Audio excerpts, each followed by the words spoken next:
Right. Steve Singh is CEO of Concur Technologies. Jonathan Chu, SVP, BeyondSoft China. To my left, Gordon Brooks, President and CEO of Symphony Services Corporation. And Ravi Mirchandani, GVP, Oracle. I'm Partha Iyengar. I'm Vice President and Research Director with Gartner, based here in India. The whole issue of offshore product development is something that we're seeing increasingly emerge as one of the fastest growing service lines from the Indian perspective. There's also a fair crystallization of what clients expect from their offshore product development partners. There are increasing challenges as more and more of the development responsibility and more of the development ownership is expected to move to India. There are real challenges there, and some of the expectations are not easy to handle. There's also the issue of the VC community driving this trend, where there is anecdotal evidence, in some cases real evidence, of the VCs viewing an India, or increasingly India or China, or India and China story as being a critical ingredient of any startup, especially that requires any kind of product development support. So there are a number of driving forces that are propelling offshore product development in India, and as we see it in other countries going forward. China is obviously a very strong potential competitor, potential partner to India. So I think to discuss all of these issues, we couldn't have come up with a better panel than the four panelists that you see here. Before I turn to the panelists to give their opening remarks, just a couple of minutes on the format of the panel. The biggest piece of this discussion in terms of value to you, I think, would be driven by questions from you. So as the panelists are giving their opening remarks, or if you have any questions right away, please write them down on a piece of paper, and the room monitors will be coming around and picking that up during the session and passing them on to me. And what I will try and do is work that into the conversation and address it to each of the panelists. So to the extent we can make this interactive and work in your questions and the issues you would like to hear about, I think there'll be greater value all around and make for a richer discussion. With that, if I can turn to Steve. And Steve, if you can give us your opening remarks. First of all, if you can start with a quick summary of your background to set the context, and then what is your perspective on offshore product development? And finally, if you can end with a couple of challenges that you see for India, for the industry going forward. Sure. So my background's not terribly impressive. It's 25 years in the technology industry. Started off programming for the original Apple Macintosh, and have kind of meandered through the tech sector and now run a company called Concur Technologies. We are a company that focuses on corporate travel and expense management. About 4,000 corporate customers that we serve, about 7 million or so users. We're a $100 million company growing at about 40% a year.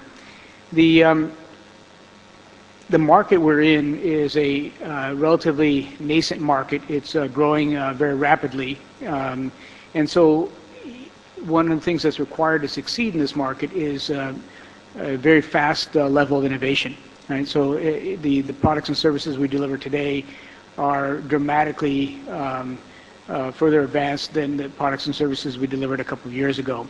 So one of the core requirements for us to succeed is access to intellectual capital. And therefore, that's where India comes in as a very interesting option for us. So that's my interest in offshore product development. I'll just broadly comment on my experiences to date. We have had prior relationships with leading companies in India and found them to be there's a lot of room for improvement, is the best way I could say it. I think there's a very different approach in looking at building software than it is to look at internal code or programming for internal code or Q&A. And that's a major challenge that not only we have to address, but also companies that wish to succeed in offshore product development have to really truly address.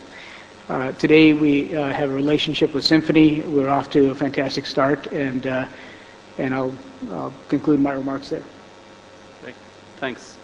Jonathan, there's a tremendous amount of interest in India on what's happening in China, and I think you're perfectly suited to provide that perspective after your introduction, please. Sure. My name is Jonathan Chu. I'm running BeyondSoft US operations. Since BeyondSoft is a China-based company, I'm going to briefly talking about Chinese outsourcing potentials, current status, challenge, and its outlook. China roughly owns only 7% of total outsourcing market shares, and it's growing rapidly. As you may already know, China has the world's largest numbers of university graduate workforce with excellent technical skill.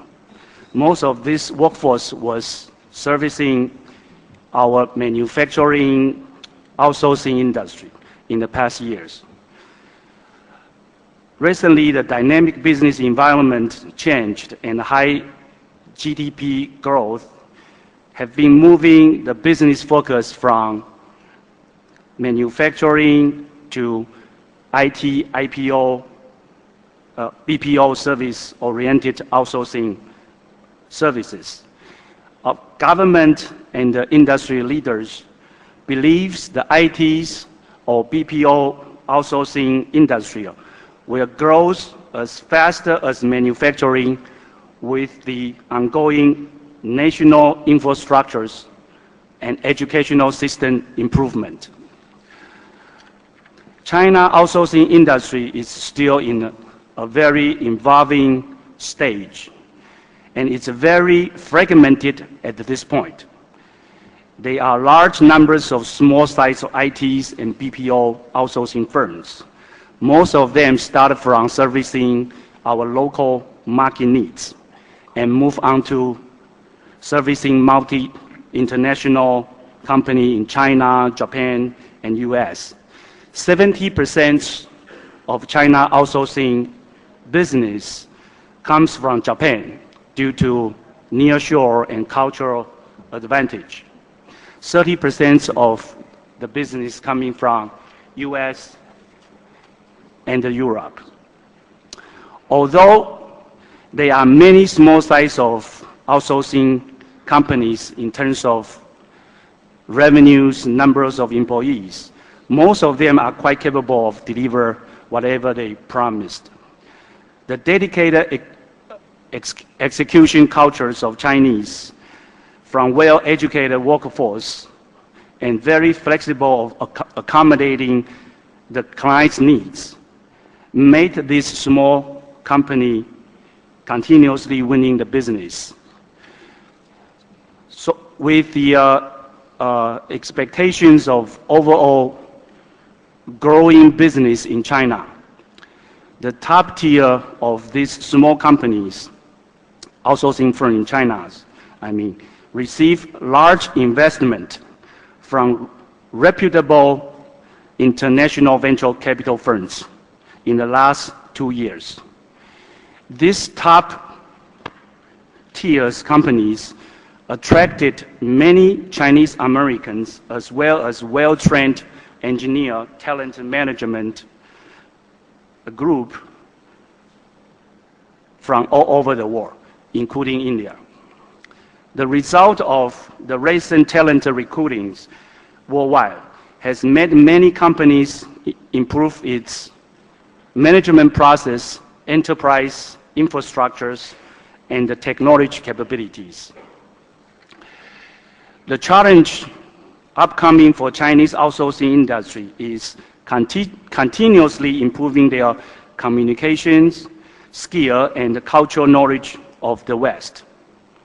Improve the ability to present and communicate their strengths of executions and their scalability, stable, low-cost deliver workforce, and also be able to overcome the cultural difference and work with or partnership with the more experienced outsourcing countries such as India.